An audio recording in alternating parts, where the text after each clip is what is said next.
Today is a special day for all of you, our graduates, as well as your loved ones, whether they are here to support you or cheering you on from afar.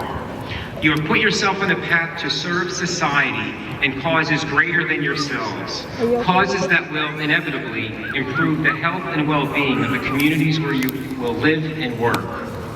Your selflessness and drive to care for others is worth celebrating, and all of us in the College of Health Sciences feel honored to play a role in helping you get to this point.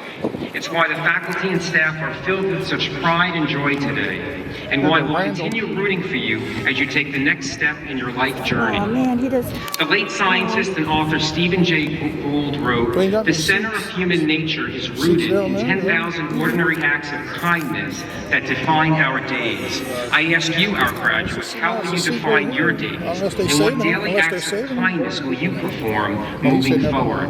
And it's clear to all of us that you're off to a great start.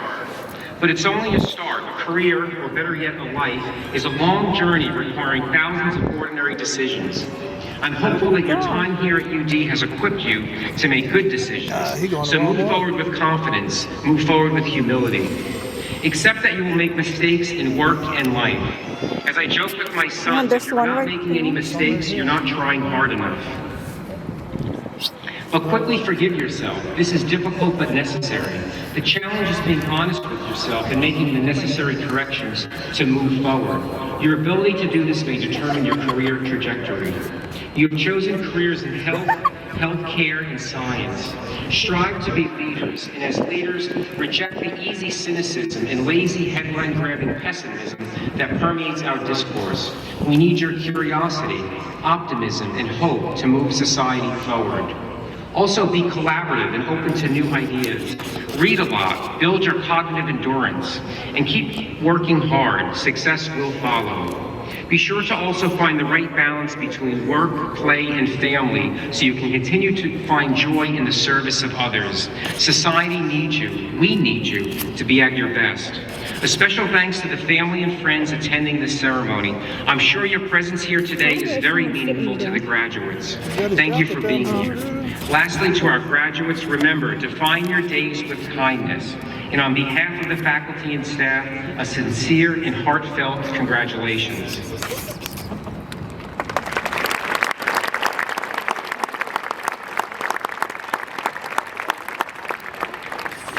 It is now my honor to introduce our keynote speaker, Dr. Carol Rattay. Dr. Rattay is the Director for the Division of Human Development and Disability at the CDC. Prior to that, she served for 13 years as Delaware's Director of the Division of Public Health.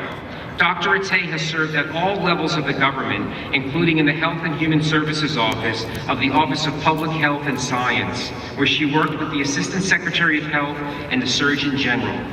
Dr. Rattay is a recognized public health leader who has repeatedly demonstrated her ability to translate science into policy and programs for the public and improve the lives of the people she serves.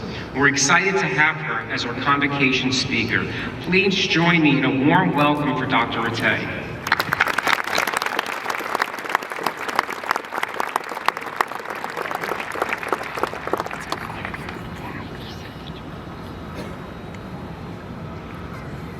Thank you, Dr. Farquhar. Hello, class of 2023.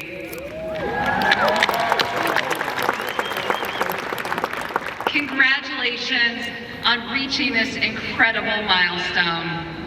I know you've worked hard and sacrificed much, and you have endured a bit of crazy, especially during the peak of the pandemic. I recognize that your academic journey has been a different experience than your predecessors. But in many ways, there is no better time for you to advance in the world of health. And I am so excited for you. You may be clear about the next few steps of your journey, or you may not, and either is okay. So my first key point: by obtaining a degree in the fields of health sciences, you are opening many doors. Your path from now going forward may not be straight. There are so many different directions you can explore.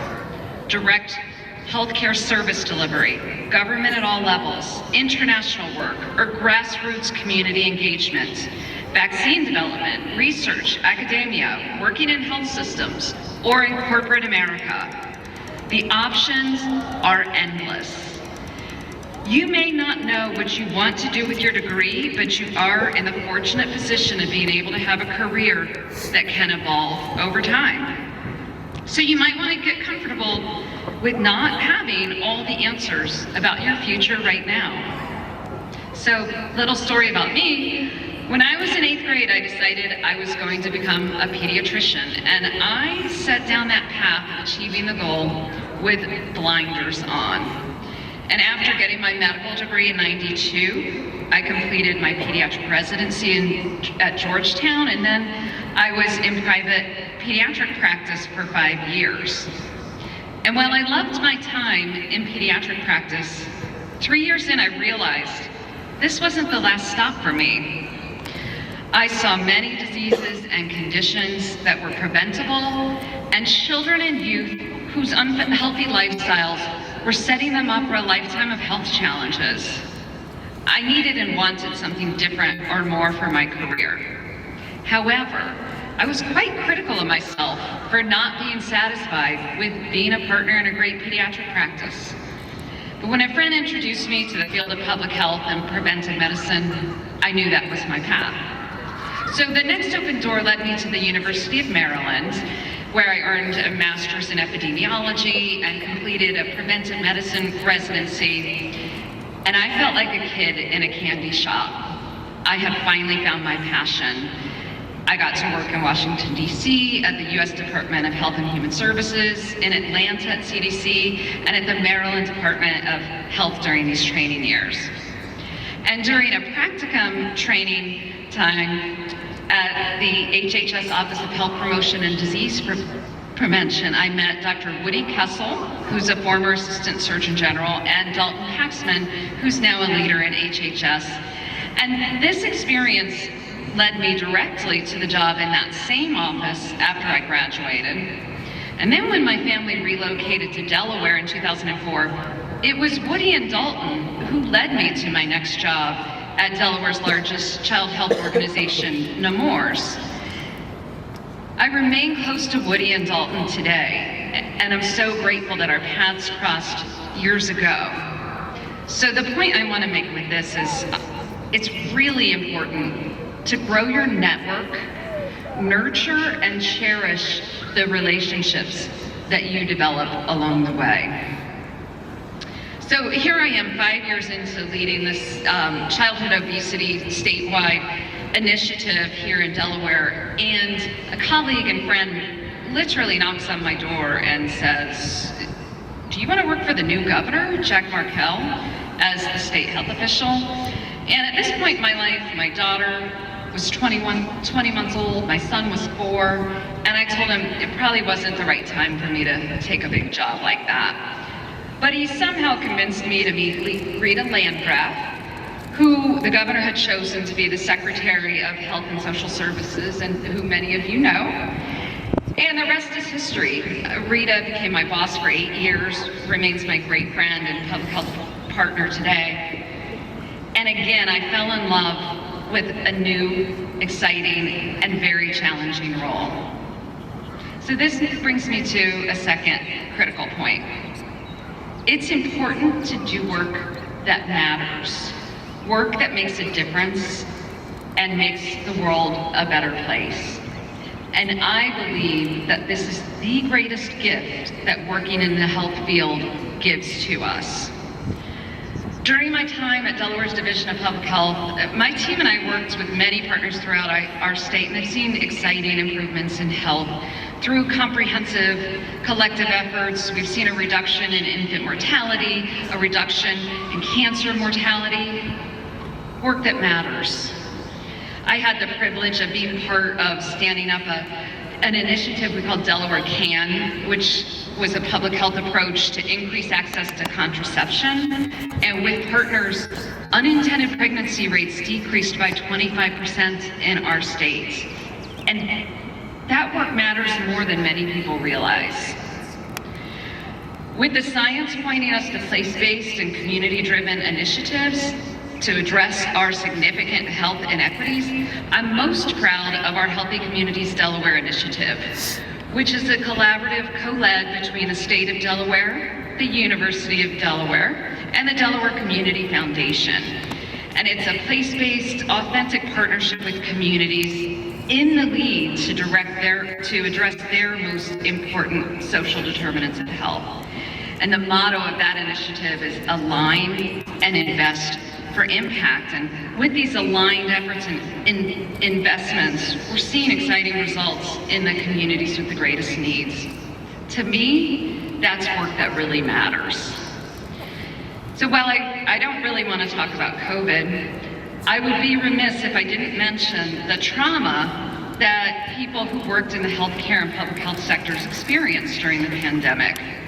For the first 2 exhausting years, we had to remain calm, professional, and grounded in the science as we attempted to keep people safe and alive. Most of us in health have been repeatedly harassed, even physically threatened, by those who don't agree with vaccines, masks, or science-based treatments. And my guess is many of you had that experience as students. What kept us going was that we were doing work that mattered, work that made a difference. My team at the Division of Public Health cared deeply about serving Delawareans and remained driven by the mission to protect and promote the health of all people in Delaware. Third key point is about staying true to your values at all times. So most of us have hobbies. Something I love to do is running, and I've developed some really close relationships with colleagues through running. Early in my tenure as the state health official for Delaware, I was running with a new colleague and mentor named Dr. Paul Jarris. He was a leader in state public health and formerly a public health official for Vermont. And he told me I would be pushed at times to do things or say things that are inconsistent with what I believe and value. And he adamantly advised me to resist ever acting in a way that's inconsistent with my values or to depart from what I believe is right. I'd like to pass that same advice on to all of you. Know your values and stay true to them. If you've not done so, make sure you take some time to discover your personal values. There's some apps for that, just in case you're wondering. Your values define what a meaningful life looks like to you. Your values are the justification for who you are at your deepest, most personal level. And knowing and articulating your values helps you to wake up with a sense of purpose and carries you throughout the day, no matter what hiccups or stressors arise. When difficult situations or ethical dilemmas arise, and they will, your core values can guide you in your decision making. Your core values can give you clarity during chaotic and confusing times. They lead you to make wise decisions that set you up for success in the long term. So Paul's advice became relevant within my first year as the state health official.